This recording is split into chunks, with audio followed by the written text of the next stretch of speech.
Bismillahirrahmanirrahim. Assalamualaikum warahmatullahi wabarakatuh.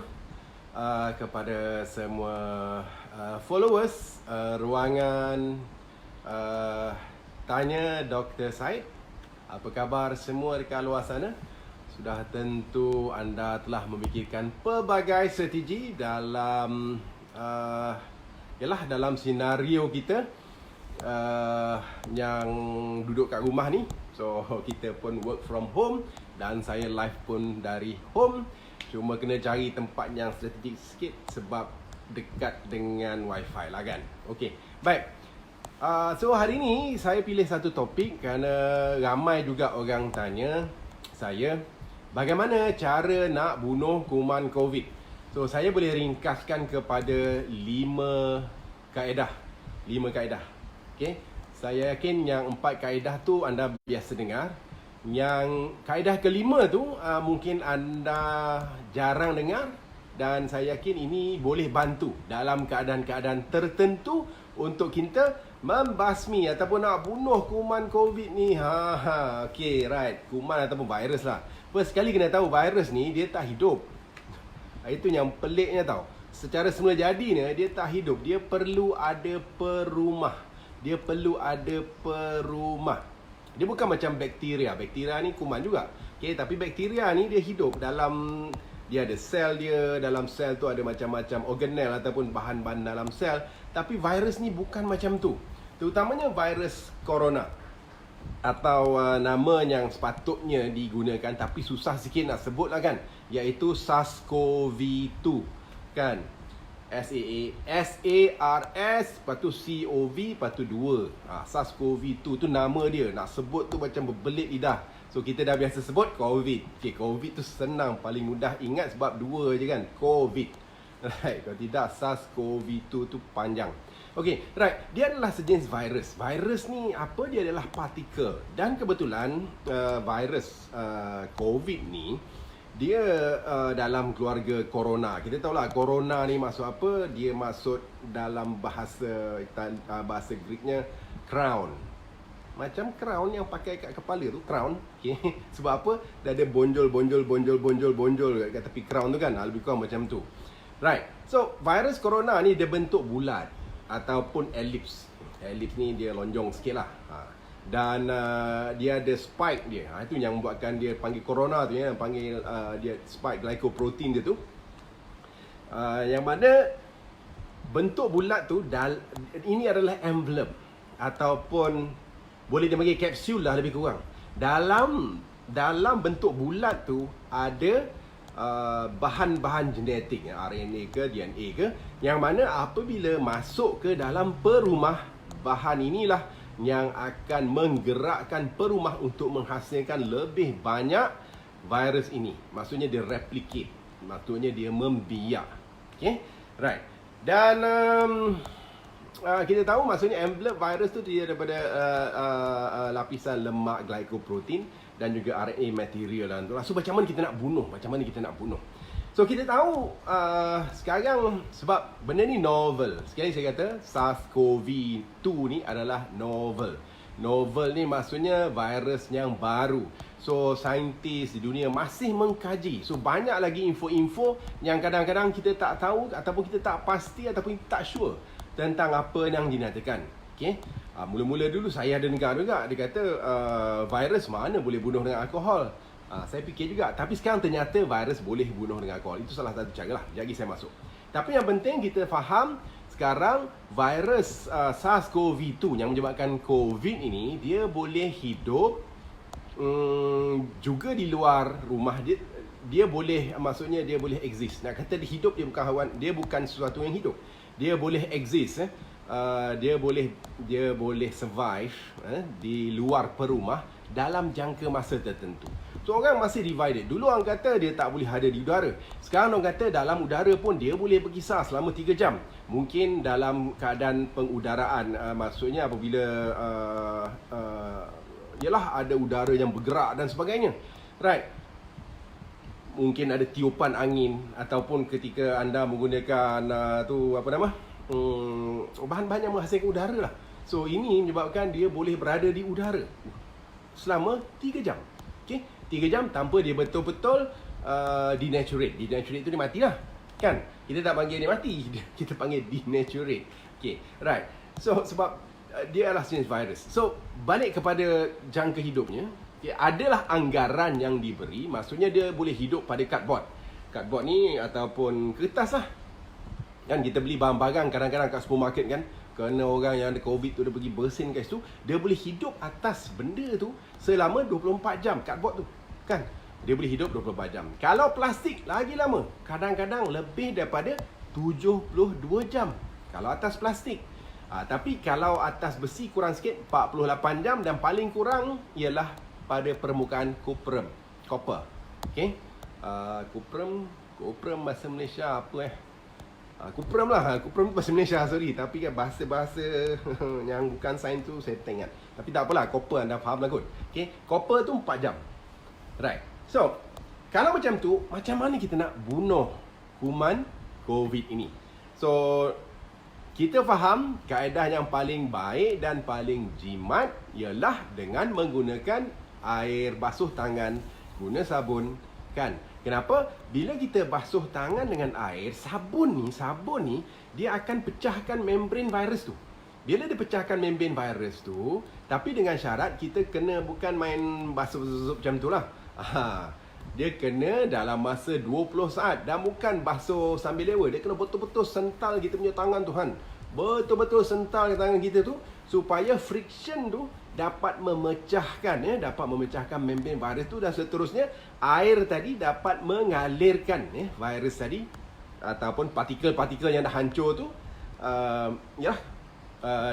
dikeluarkan. Okey.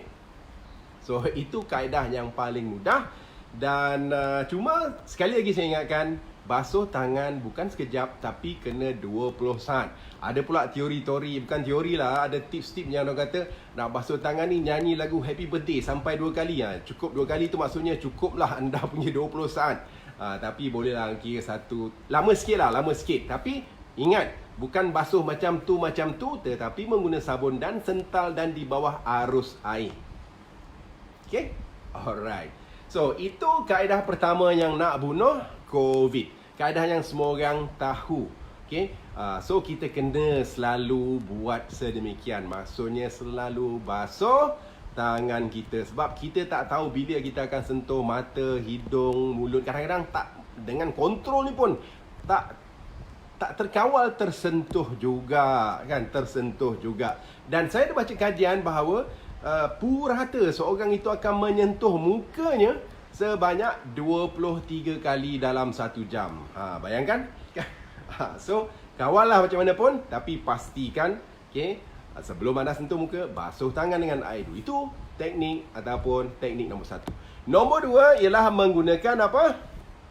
Hand sanitizer. Hand sanitizer ni pun penting. Dia ada syarat-syarat dia juga. Dan hand sanitizer ni memang selalu saya akan simpan dalam beg ataupun kocek saya ataupun dalam kereta saya, kerana kita tak tahu bila kita nak pakai kan. Dalam kadang-kadang yang memang tak ada lah, kita nak jumpa sink, nak basuh tangan, nak jumpa sabun tu tak ada kan. Hand sanitizer ni sangat-sangat penting. So sentiasa kena ada dengan anda. Cuma hand sanitizernya syaratnya ialah alkohol. Dia perlu mempunyai alkohol sebanyak sekurang-kurangnya, bagi saya 70%. Ada kajian menunjukkan antara 60 hingga 80%. Bagi saya 70% tu kira okey. Kira okey. So 70% tu penting. So bila kita tahu alkohol, dia ada dua sifat alkohol ni. Satu, dia boleh menangkap api. So kalau anda tengah gunakan hand sanitizer tu, jangan dekat dengan api lah kan. Nanti dia tangkap, terbakarlah pula tangan. Nombor 2, kita tahu alkohol ini juga dia bersifat cukup mengeringkan. Dia boleh menyebabkan tangan kita kering. Bila tangan kita kering, dia akan menimbulkan retak-retak mikro. Retak-retak kita tak nampak kan. Tangan kita retak tak nampak, tapi retak-retak tu sangat-sangat halus. Dan ini boleh jadi problem kalau kuman COVID tadi ataupun COVID tadi dia termasuk dalam retak-retak mikro tadi. Okay. So apa yang nak buat? Pastikan anda juga ada hand moisturizer. Selepas dah guna tu, dah tengok kering, elok itu kan. So, anda harus letakkan hand moisturizer supaya tangan anda tak retak. Tak retak mikro. Tak nampak lah retak-retak tu kan, tapi dia yang halus-halus tu. Okay, sebab ini mungkin tempat kuman COVID menyorok. Okay, right. Dan pastikan kuku anda pun dipotong rapi. Okay, right. So, di samping itu, sebabkan dalam botol ini ada alkohol, sangat-sangat penting selepas guna nak kena buat apa? Tutup. Tutup kapan? Sebab alkohol ni kita tahu dia boleh dissolve ataupun dia boleh hilang macam tu lah kat udara kan. Apa ayat dia? Dia sebab duduk kat rumah kan jadi sikit. Right. Tak apalah, anda faham ke apa yang saya cakap? Okay, so penting tutup dan sapu moisturizer selepas dah guna. Ini sangat-sangat penting, terutamanya anda apabila anda keluar dari rumah ya. Contoh anda terpaksa lah pergi nak isi minyak. Okay, waktu isi minyak tu selepas tu dah masuk dalam kereta, apply dulu hand sanitizer tadi sebelum anda pegang steering dan benda-benda lain. Okay, sekurang-kurangnya anda terselamat dekat situ. Baik. Seterusnya kita pergi nombor 3. Nombor 3 ni, cara nak bunuh kuman COVID ialah dengan haba. Okey, saya dah banyak baca juga, setengah-setengah orang kata kuman COVID ni ataupun virus COVID-19 ni boleh mati pada suhu 25 hingga 26 darjah Celsius. Kadang-kadang pelik juga sebab badan kita 37.2 darjah Celsius. Dan sewaktu kita demam, sepatutnya pada suhu 40 darjah Celsius tu matilah kuman tu kan. Tapi kenapa tak mati? Ini yang peliknya. So sebab tu bila saya buat reading sikit, ada dah tersentuh hidung tu kan. Ada yang menyatakan bahawa kuman corona ini cuma akan mati pada suhu, selok-eloknya dia mati ni, kita nak bunuh, mati pada suhu 80 darjah Celsius ke atas. So kalau nak guna teknik haba ni terutamanya penting kepada masakan, minuman, minum air panas contohnya. Kalau kita tapau ataupun beli makanan daripada luar, sebelum makan jangan makan dulu, masuk dalam oven ataupun microwave, tak apalah ya, buat masa ni boleh guna microwave. Microwave oven tu panaskan dulu sampai dia ada keluar asap sikit-sikit macam tu. Okey, barulah kuman tu dah mati. Okey, tu sangat-sangat penting. So ini terutamanya kepada bahan makanan yang kita tapau daripada luar. Sebelum makan, panaskan dulu. Dan saya rasa ya, untuk makanan-makanan kita, eloklah kalau kita makan, jangan makan raw, tapi kita makan makanan-makanan seboleh-bolehnya yang dimasak betul. Okay, right. So maksudnya 3 saya dah sebut macam nak bunuh. 1, apa tadi? Air dan sabun. Nombor 2, saya dah cakap tentang hand sanitizer. Nombor 3, haba. Okay. Nombor 4 ni disinfectant. Ramai orang tanya saya, macam mana ni nak cuci rumah ke, cuci barang-barang yang kita beli daripada supermarket ke apa benda semua tu kan. Macam mana nak hilang? So kaedah dia nak hilangkan nak menghilangkan menggunakan disinfectant ini ataupun kita nak basmi, dia standardnya dia ada 3 perkara. Apa dia perkara pertama yang paling famous yang biasa kita lihat? Benda Allah ni lah. Clorox ataupun bleach. Okay, right. So bleach ataupun Clorox ni dia mengandungi kandungan sodium hypochlorite. Itu active ingredient dia.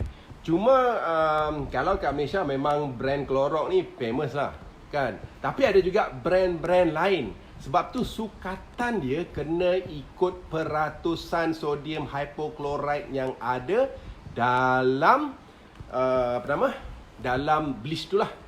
Okay, sukatan yang anda nak campur air. Sebab Clorox ni dia tak boleh guna macam tu saja, itu terlalu pekat kan. Dia kena larutkan dalam air. So secara standard, kalau Clorox yang saya pegang ni, okay, dia tulis kat belakang tu lebih kurang, okay, 1 liter campur 1 liter Clorox ni, 1 liter ni botol 1 liter campur dengan 20 liter air. Tapi tu banyak sangat kan. So anda guna je lah.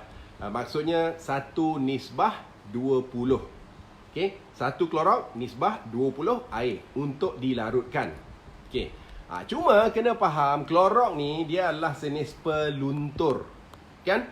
Tu kadang-kadang anda guna pada kain, terkena kain ke kapet yang mahal-mahal anda beli tu kan. Takut terluntur. So itu bahaya sikit lah kan. Dan dia juga menghakis. Sebab tu sebelum gunakan Clorox ni elok pakai sarung tangan. Okay? Dia menghakis. Dan Clorox ini ataupun bleach ni, Clorox pula, kita panggil bleach ni, sodium hypochlorite ni, famous Clorox paling kan. Bleach sodium hypochlorite ni, dia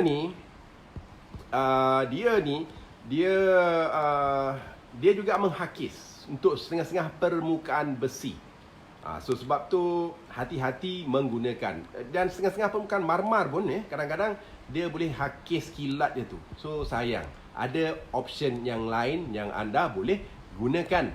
Okey, tapi saya nak cakapkan di sini sebagai satu bahan yang peluntur dan menghakis, dia boleh merengsa kulit kita. Merengsa kulit. Sebab tu penting kena pakai glove. Glove tangan Kalau nak proses ni pakai glove tangan. Okey. Right. Nombor 2 yang penting tentang bleach ni ataupun sodium hypochlorite atau kat Malaysia ni Clorox ni ialah dia tak boleh campur dengan bahan amonia.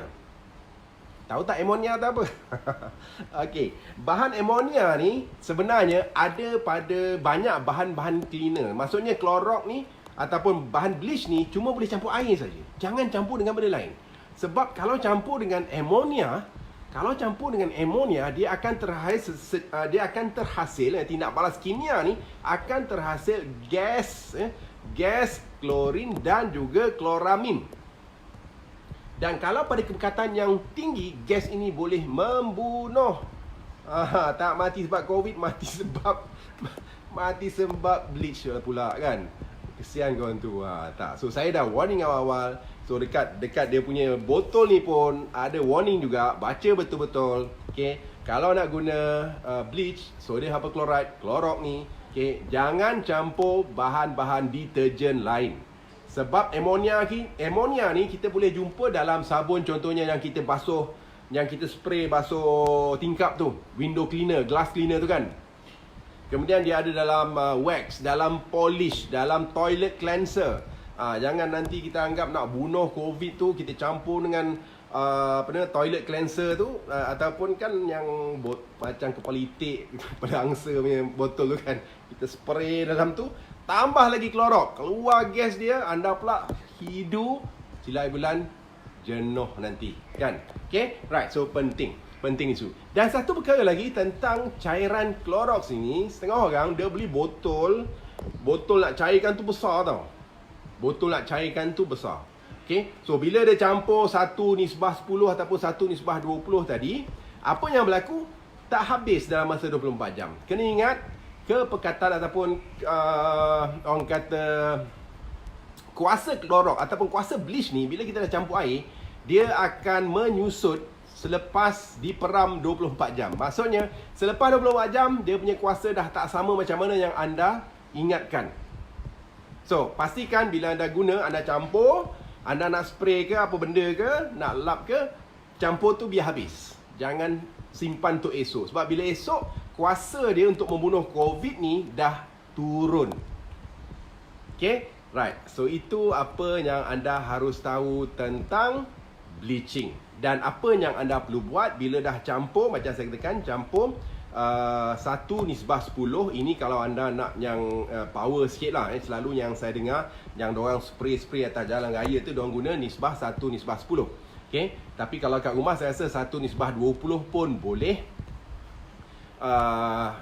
Lepas anda dah mop ke, sebelum mop tu, cuci dulu dengan air. Bilas dulu dengan air. Mop dulu dengan air kosong. Lepas tu biar dia kering, barulah gunakan larutan Clorox tadi. Okay? Dan pastikan dia duduk pada lantai ataupun tempat-tempat yang anda nak cuci tu selama 5 hingga 10 minit. Dan selepas tu elok juga kalau anda nak bilas. Sebab apa? Macam saya katakan, dia boleh menghakis. Bimbangnya kalau anda tak bilas, nanti habis semua rumah anda jadi gloomy, ya. Semua dah jadi pudar saja kan. Sebab dah terhakis dia punya kilauan serinya. Okey, termasuklah contohnya pemegang pintu ke apa semua yang dibuat daripada logam tu kan. Nanti cat-cat yang cantik kilat tu habis semua, dia hakis. Okey, so bilas lepas 10 minit. 10 minit. Ingat, bilas lepas 10 minit. Biarkan di situ selepas 10 minit. So sekali lagi saya cakapkan, untuk Clorox yang penting kena ingat dia perlu dilarutkan. Okey, 1:10 kalau nak power punya, 1:20 kalau kegunaan rumah, saya rasa boleh begitu. Tapi selepas dah biar 10 minit tu, kita bilas. Okey, right. Itu larutan yang pertama. Larutan yang kedua ialah sebatian alkohol. Sebatian alkohol ni pun dalam bentuk isopropyl alkohol 70%. Ini juga selalu digunakan. Ada juga brand contohnya Lysol, okay, yang menggunakan bahan tersebut. Okay. Dan benda ni tak payah campur air. Tak payah campur air. Dia dah siap elok dah. Itu untuk anda guna begitu saja. Tapi sebelum guna, pastikan anda basuh dengan air dulu tempat permukaan, tak kira lah tempat, mungkin tempat meja makan ke apa ke, anda basuh dulu dengan air, kemudian barulah apply sebatian alkohol ini, sampailah dia kering. Tapi kena ingat, okay, biarkan dia sekurang-kurangnya 30 saat.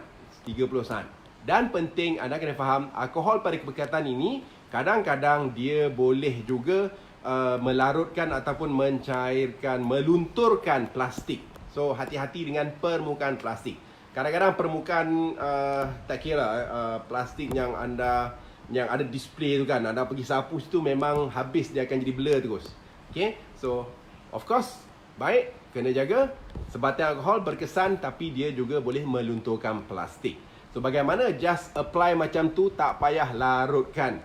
Dan biarkan 30 saat sekurang-kurangnya. 30 saat sekurang-kurangnya. Okay? Right. Dan satu lagi perkara yang anda kena ingat, alkohol yang tinggi, dia ni sukakan api. So awas waktu anda sedang menggunakan sebatian alkohol ni, jangan ada pula mamak isap ukuk dekat tepi tu ke apa ke, yang menyalakan api ke apa ke, ada lilin ke apa, jangan. Takut nanti tersambar. Okay? Right. Kemudian ada juga sebatian hydrogen peroxide. Ini hydrogen peroxide ni selalu saya guna kat klinik. Ini kalau nak cuci bisul ke, nak cuci luka-luka yang severe ni, memang saya akan tuang hydrogen peroxide. Dia akan keluar berbih macam tu. Memang matilah kuman dalam tu kan. Okay, right. So hydrogen peroxide ada juga dijual di kedai. Dan dia bergantung juga pada peratus. Dan saya tengok ada kajian menunjukkan bahawa dengan peratus 3% hydrogen peroxide, 3% hydrogen peroxide, 3%, dia mampu membunuh sejenis kuman namanya rhinovirus, kuman yang lagi sukar nak bunuh daripada corona. Maksudnya hydrogen peroxide boleh digunakan, cuma problem hydrogen peroxide pun dia agak dia tak menghakis, tapi dia juga boleh melunturkan kain. Kalau kena kain memang habis. Okay, so hati-hati dekat situ, takut terkena bahan-bahan yang anda rasa berharga, kapet dan sebagainya. Okay, elakkan daripada hydrogen peroxide. Dia bagus digunakan bagi tempat-tempat yang susah nak capai tu, dan bahagian tu anda sembuh saja. Biarkan macam tu saja, biarkan macam tu saja, sebab hydrogen peroxide ni dia akan bertukar sendiri kepada oksigen dan air. Okay, jika dibiarkan macam tu saja. So dia sebenarnya tak payah bilas pun. Okay, dia akan bertukar sendiri kepada oksigen dan air. Okay, right. So cuma hydrogen peroxide ini jangan campur cuka. Jangan campur cuka. Okay, sebab kalau campur cuka, dia akan menghakis, dan benda ni very irritant dan bahaya kepada kulit.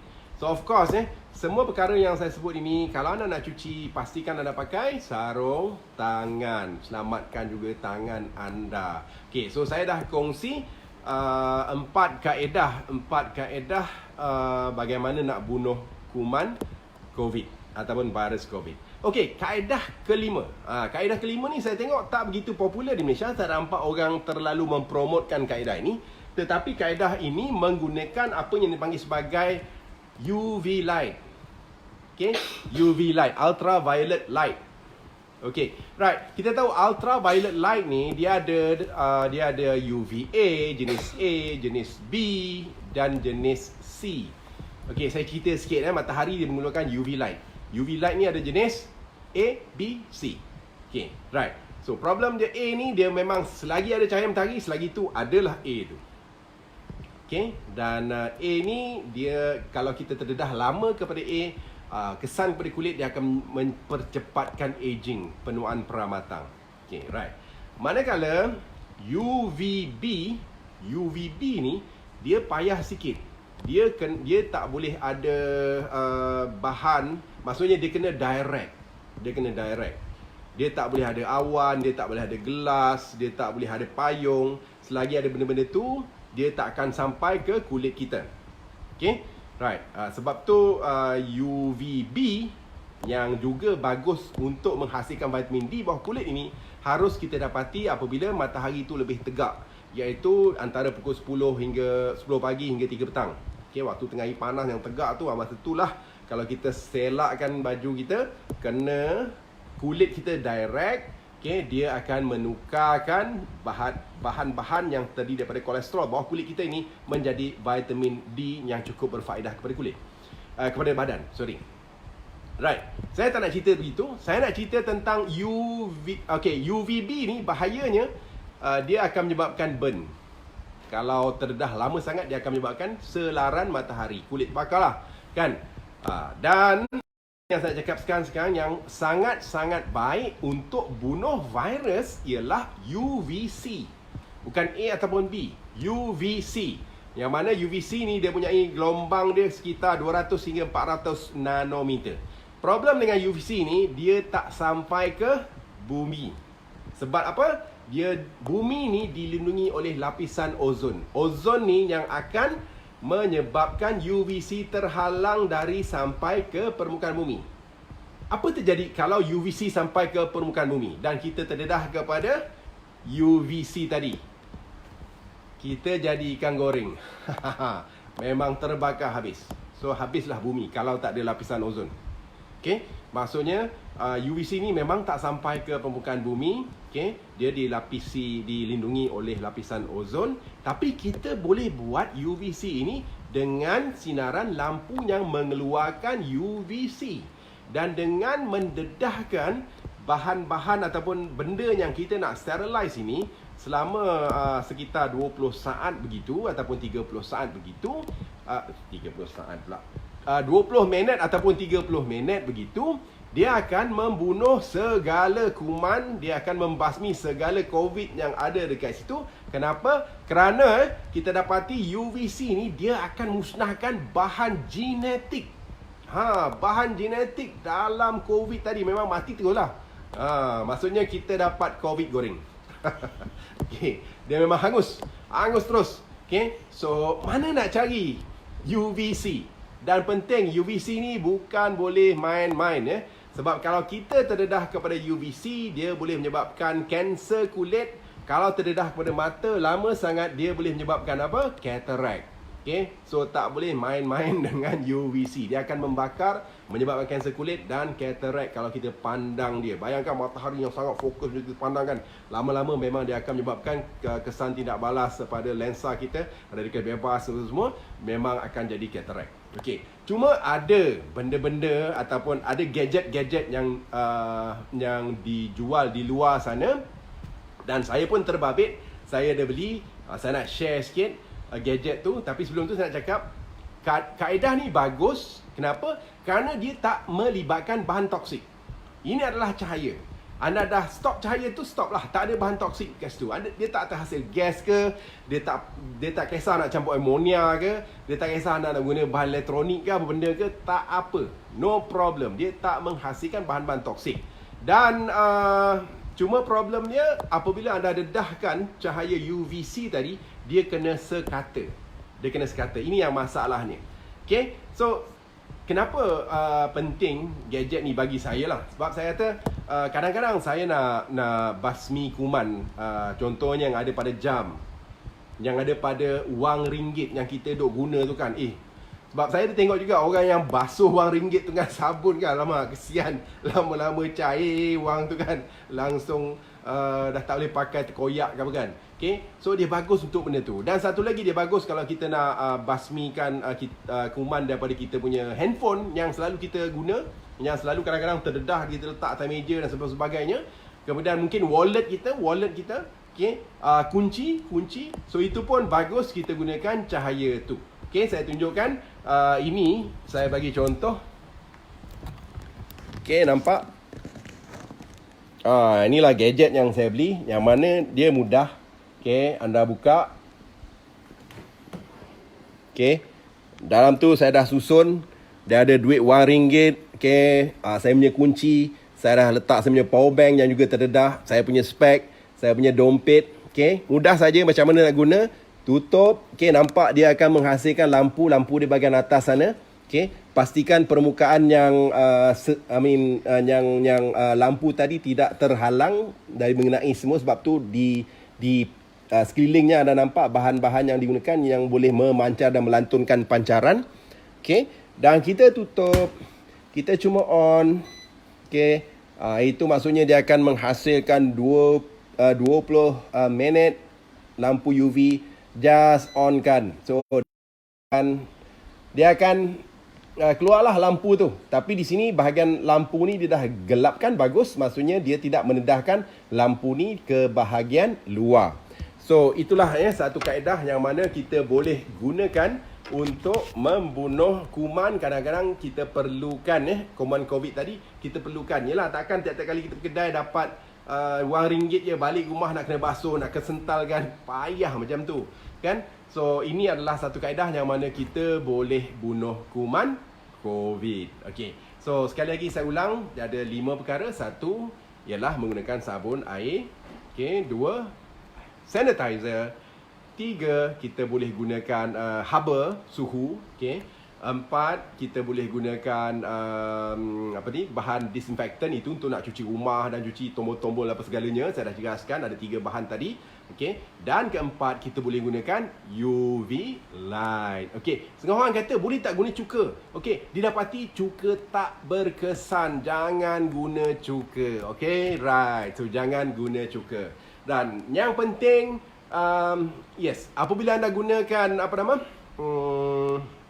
sebatian yang nak scrub tu, yang nak cuci tu, dia bukan cuci-cuci sambil lewa macam tu tau. Anda betul-betul kena scrub. Betul-betul kena scrub. Biar berpeluh lah, bagus juga. Ini senaman. Senaman boleh meningkatkan sistem imun. Okay? Sambil anda scrub, membersihkan rumah daripada kuman COVID, anda pun senaman. Why not? Okay, right. So, senaman dan tidur yang cukup, jaga pemakanan, ini semua penting untuk meningkatkan sistem imun. Sebab apa? Sebab didapati daripada kematian, daripada kematian mereka-mereka di Malaysia. Okay, innalillah. Kematian ini melibatkan hampir 70% mereka yang mempunyai penyakit. Penyakit apa? Penyakit darah tinggi, kencing manis, jantung, penyakit paru-paru, dan 30% lagi orang yang berusia. So, apa yang penting di sini ialah bagi mereka yang ada masalah penyakit kronik, kawal penyakit anda. Dan saya juga ada memberi tips untuk mereka yang ada masalah diabetes, mereka yang ada kencing manis. Penting, mereka yang kencing manis, anda harus jaga. Kawal gula anda dengan betul-betul zaman COVID ni. Kenapa? Kerana kalau gula itu tinggi, ini akan merendahkan sistem ketahanan tubuh anda dan ini sangat-sangat bahaya. Okay, right. So, siapa yang nak tips tentang penjagaan kencing manis, boleh join grup yang saya wujudkan, iaitu Hidup Bahagia Tanpa Diabetes. Anda tulis dekat Facebook ke atas tu, tulis search Hidup Bahagia Tanpa Diabetes, join. Okay, right. Dan dalam tu adalah macam-macam tips yang saya bagikan. Saya rasa lebih daripada 100 video ada yang macam mana nak mengawal, nak menjaga. Saya explain apa dia kencing manis dan sebagainya. InsyaAllah supaya anda dapat manfaat. Okay, right. So, saya harap anda juga dapat manfaat daripada apa yang saya kongsikan petang ini. Siapa yang dapat, jangan lupa tolong tekan butang like dan share video ini supaya kita sama-sama dapat bekerjasama, okey, untuk membunuh kuman COVID ini. Dan jangan lupa, okey, keep your distance, okey. Social distancing itu penting. Basuh tangan anda dan duduk rumah diam-diam. Okey, sekian daripada saya. Assalamualaikum warahmatullahi wabarakatuh. InsyaAllah kita jumpa pada minggu hadapan.